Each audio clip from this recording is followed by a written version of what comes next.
जय माता रानी। दोस्तों, आप सभी पर माता रानी की कृपा सर्वदा बनी रहे। आज हम इस वीडियो में दुर्गा सप्तशती का दूसरा अध्याय सुनेंगे, जिसमें देवताओं के तेज से देवी का प्रादुर्भाव और महिषासुर की सेना का वध का वर्णन किया गया है। महर्षि मेधा ऋषि बोले, पूर्व काल में देवताओं और असुरों में पूरे 100 वर्षों तक युद्ध हुआ था। उसमें असुरों का स्वामी महिषासुर था और देवताओं के नायक इंद्र थे। उस युद्ध में देवताओं की सेना महाबली असुरों से परास्त हो गई। संपूर्ण देवताओं को जीतकर महिषासुर इंद्र बन बैठा। तब पराजित देवता पराजित ब्रह्मा जी को आगे करके उस स्थान पर गए जहाँ भगवान शंकर और विष्णु विराजमान थे। देवताओं ने महिषासुर के पराक्रम तथा अपनी पराजय का यथावत वृत्तांत उन दोनों देवताओं को विस्तार पूर्वक कह सुनाया। वे बोले, भगवान, महिषासुर सूर्य, इंद्र, अग्नि, वायु, चंद्रमा, यम, वरुण तथा अन्य देवताओं के भी अधिकार छीनकर स्वयं ही अपना अधिष्ठता बना बैठा है। उस दुरा आत्मा महिष ने समस्त देवताओं को स्वर्ग से निकाल दिया है। अब वे मनुष्यों की भांति पृथ्वी पर विचरण करते हैं। देवताओं की यह सारी करतूत हमने आप लोगों से कह सुनाई। अब हम आपकी ही शरण में आए हैं। इसके वध का कोई उपाय सोचिए। इस प्रकार देवताओं के वचन सुनकर भगवान विष्णु और शिव ने दैत्यों पर बड़ा क्रोध किया। उनकी बाहें तन गई और मुंह टेढ़ा हो गया। तब भगवान विष्णु के कोप में भरे हुए श्री विष्णु के मुख से एक महान तेज प्रकट हुआ। इसी प्रकार ब्रह्मा, शंकर तथा इंद्र आदि अन्य देवताओं के शरीर से भी बड़ा भारी तेज निकला। वह सब मिलकर एक हो गया। महान तेज का वह पुंज जाज्वल्यमान पर्वत सा जान पड़ा। देवताओं ने देखा, वहां उसकी ज्वालाएं संपूर्ण दिशाओं में व्याप्त हो रही थी। संपूर्ण देवताओं के शरीर से प्रकट हुए उस तेज की कहीं तुलना नहीं थी। एक त्रित होने पर वह एक नारी के रूप में प्रकट हो गया और अपने प्रकाश से तीनों लोक में व्याप्त जान पड़ा। भगवान शंकर का जो तेज था, उससे उस देवी का मुख प्रकट हुआ। यमराज के तेज से उसके सिर में बाल निकल आए और श्री विष्णु भगवान के तेज से उसकी भुजाएं उत्पन्न हुई। चंद्रमा के तेज से दोनों सतन और इंद्र के तेज से मध्य भाग का प्रादुर्भाव हुआ।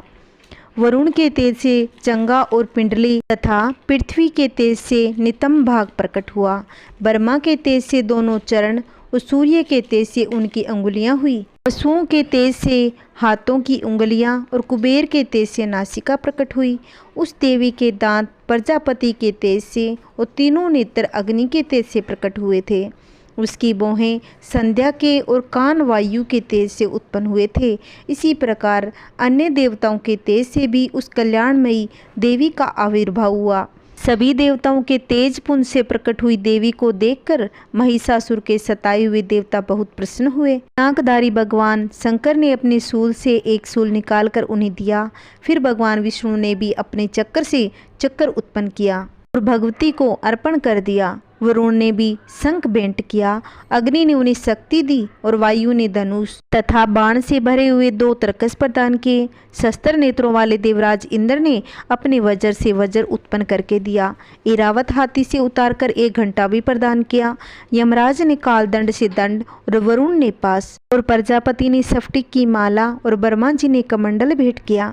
सूर्य ने देवी को समस्त रोम अपनी किरणों का तेज भर दिया और काल में उन्हें चमकती हुई ढाल और तलवार दी। क्षीर समुद्र ने उज्ज्वल हार और सभी जीर्ण होने वाले 2 दिव्य वस्त्र भेंट किए। साथ ही उन्होंने दिव्य चूड़ामणि, 2 कुंडल, कड़े, उज्ज्वल अर्धचंद्र, अब बाहु के लिए कयूर, दोनों चरणों के लिए निर्मल नूपुर और गले के लिए सुंदर हंसली, सब उंगलियों में पहनने के लिए रत्नों से बनी हुई अंगूठी भी दी। विश्वकर्मा ने उन्हें अत्यंत फरसा भेंट किया। साथ ही अनेक प्रकार के अस्त्र और अभेद कवच दिए। इनके सिवा मस्तक और वक्षस्थल पर धारण करने के लिए कभी ने कुम्हलाने वाले कमलों की मालाएं दी।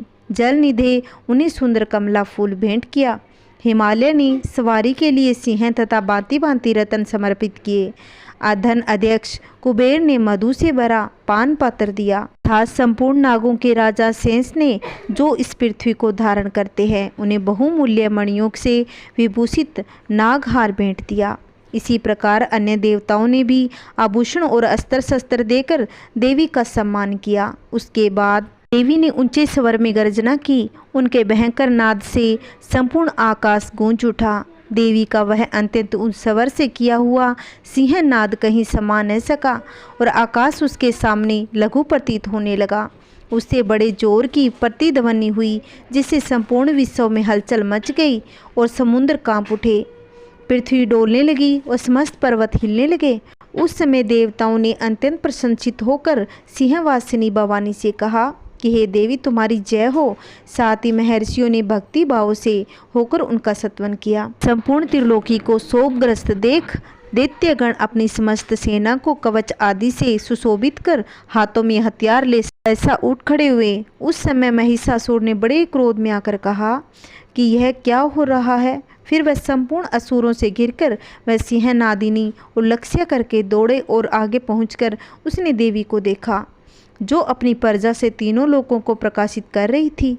उनके चरणों के भार से पृथ्वी दबी जा रही थी और माथे के मुकुट से आकाश में रेखा सी खींच रही थी। ये अपने धनुष के टंकार से सातों पातालों को शुद्ध किए देती थी। देवी अपनी हजारों भुजाओं से संपूर्ण दिशाओं को ओर फैलाए खड़ी थी। तदंतर उनके साथ दैत्यों का युद्ध छिड़ गया। उनके अनेक प्रकार के अस्त्र शस्त्रों से प्रहार संपूर्ण दिशाएं उद्भासित होने लगी। चिक्सुर नामक महान असुर महिषासुर का सेनायक था। वह देवी के साथ युद्ध करने के लिए तैयार हो गया। अन्य दैत्यों की चतुरंगी सेना साथ लेकर चामर भी लड़ने लगे। 60,000 रथियों के साथ आकर उदगर नामक महादैत्य ने लोहा किया।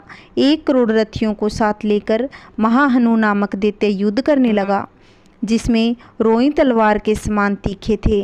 वह असीलोमा नामक महादैत्य 5 करोड़ रथी सैनिकों सहित युद्ध में आ डटा। 60 लाख रथियों से घिरा हुआ बास्कल नामक दैत्य भी उस युद्ध में लड़ने लगा। परिवारित नामक राक्षस हाथी सवार और घुड़सवार के अनेक दलों तथा 1 करोड़ रथियों की सेना लेकर युद्ध करने लगा। बिडाल नामक दैत्य 5 अरब रथियों से घिरकर लोहा लेने लगा। इसके अतिरिक्त भी हजारों महादैत्य रथ, हाथी, घोड़ों की सेना साथ लेकर वहां देवी के साथ युद्ध करने लगे।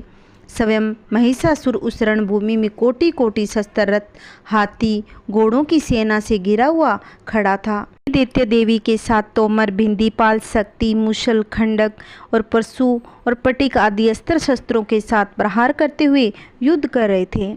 कुछ दैत्यों ने उन पर शक्ति का प्रहार किया, कुछ लोगों ने पास फेंके तथा कुछ दूसरे दैत्यों ने खड्ग प्रहार करके देवी को मार डालने का उद्योग किया। देवी भी क्रोध में भरकर खेल खेल में ही अपने अस्त्र शस्त्रों की वर्षा करके दैत्यों में समस्त अस्त्र शस्त्र काट डाले। उनके मुख पर परिश्रम या थकावट का रंच मात्र चिन्ह नहीं था। देवता और ऋषि उनकी स्तुति करते थे। वे भगवती परमेश्वरी दैत्यों के शरीर पर अस्त्र शस्त्रों की वर्षा करती रही। देवी का वाहन सिंह भी क्रोध में भरकर गर्दन के बालों को हिलाता हुआ असुरों की सेना में इस प्रकार विचरने लगा, मानो वनों में दावानल फैल रहा हो। रणभूमि में दैत्यों के साथ युद्ध करती हुई अंबिका देवी ने जितने निश्वास छोड़े, वे सभी तत्काल सैकड़ों हजारों गणों के रूप में प्रकट हो गए और परशु, बिंदीपाल, खड्ग तथा पटिश आदि अस्त्रों शस्त्रों द्वारा असुरों का सामना करने लगे। देवी की शक्ति से बड़े हुए वे गण असुरों का नाश करते हुए नगाड़ा और शंख आदि बाजे बजाने लगे। उस संग्राम महाउत्सव कितने ही गण मृदंग बजा रहे थे और तदंतर देवी ने त्रिशूल से, गदा से, शक्ति की वर्षा से और खड्ग आदि से सैकड़ों महादैत्यों का संहार कर डाला। कितने ही दैत्यों को घंटे की भयंकर नाद से मूर्छित करके मार गिराया। बहुतेरे दैत्यों को पास से बांधकर धरती पर घसीटा। कितने ही दैत्य उनकी तीखी तलवार की मार से 2-2 टुकड़े हो गए। कितने ही गदा की चोट से घायल हो धरती पर सो गए। कितने ही मुसल की मार से अत्यंत आहत होकर रक्त वमन करने लगे। कुछ दैत्य सूल से छाती फट जाने के कारण पृथ्वी पर ढेर हो गए। उस बाण समूह की वृष्टि से कितने ही असुरों की कमर टूट गई। बाज की तरह चपटने वाले देव पीड़ित दैत्यगण अपने प्राणों से हाथ धोने लगे। किन्हीं की बाहें छिन्न भिन्न हो गई, कितनों की गर्दनें कट गई। कितने ही दैत्य मस्तक कट कट कर गिरने लगे। कुछ लोगों के शरीर मध्य भाग में ही विदीर्ण हो गए। कितने ही महादैत्य जांघें कट जाने से पृथ्वी पर गिर पड़े। कितनों को ही देवी ने 1 बाहें, 1 पैर और 1 नेत्र वाले करके 2 टुकड़े में चीर डाला। कितने ही दैत्य मस्तक हट जाने पर भी गिरकर फिर उठ जाते हैं। केवल धड़ के ही रूप में अच्छे अच्छे हथियार हाथ में ले देवी के साथ युद्ध करने लगे। दूसरे कटम्ब युद्ध के बाजी की लय पर नाचने लगे। कितने ही बिना सिर के धड़ हाथों में खड्ग शक्ति और लिए दौड़े और दूसरे दूसरे महादैत्यों ठहरो ठहरो कहते हुए देवी को युद्ध करने के लिए ललकारने लगे। जहाँ वह घोर संग्राम हुआ था वहाँ की धरती देवी के गिराए हुए रथ, हाथी, घोड़े और असुरों की लाशों से ऐसी पट गई थी कि वहाँ चलना फिरना असंभव हो गया था। दैत्यों की सेना में हाथी, घोड़े, असुरों के शरीर से इतनी अधिक मात्रा में रक्तपात हुआ था कि थोड़ी ही देर में वहाँ खून की बड़ी बड़ी नदियाँ बहने लगी। जगदम्बा ने असुरों की विशाल सेना को क्षण भर में ही नष्ट कर दिया। ठीक उसी तरह जैसे तृण और काठ के बारी ढेर को आग कुछ क्षणों में भस्म कर देती है, वह सिंह भी गर्दनों के बालों को हिला हिलाकर जोर जोर से गर्जना करता रहा। दैत्यों के शरीरों से मानो उनके प्राण चुन लेता था।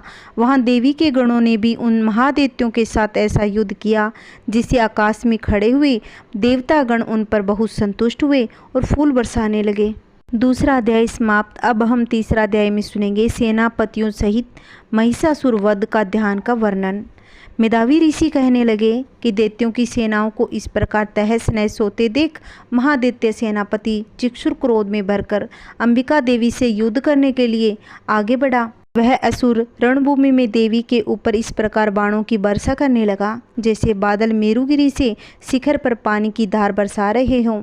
तब देवी ने अपने बाणों से उसके बाण समूहों को काटकर उसके घोड़ों और सारथिकों को भी मार डाला। साथ ही उसके धनुष तथा अत्यंत ऊंची ध्वजा को भी तत्काल काट गिराया। धनुष कट जाने पर उसके अंगों को अपने बाणों से बींध डाला। धनुष, रथ, घोड़े और सारथी के नष्ट हो जाने पर असुर ढाल और तलवार लेकर देवी की ओर दौड़ा।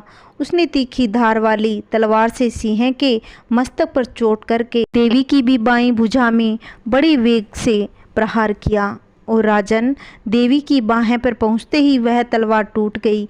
फिर वह क्रोध से लाल आंखें करके उस राक्षस ने शूल हाथ में लिया और उसे महादैत्य ने भगवती भद्रकाली के ऊपर चलाया। वह शूल आकाश से गिरते हुए सूर्य मंडली की भांति अपने तेज से प्रज्वलित हो उठा। उस शूल को अपनी ओर आते देख देवी ने शूल का प्रहार किया। उसे राक्षस के शूल के सैकड़ों टुकड़े हो गए। साथ ही महादैत्य चिक्षु की धज्जियां उड़ गई। वह प्राण से हाथ धो बैठा।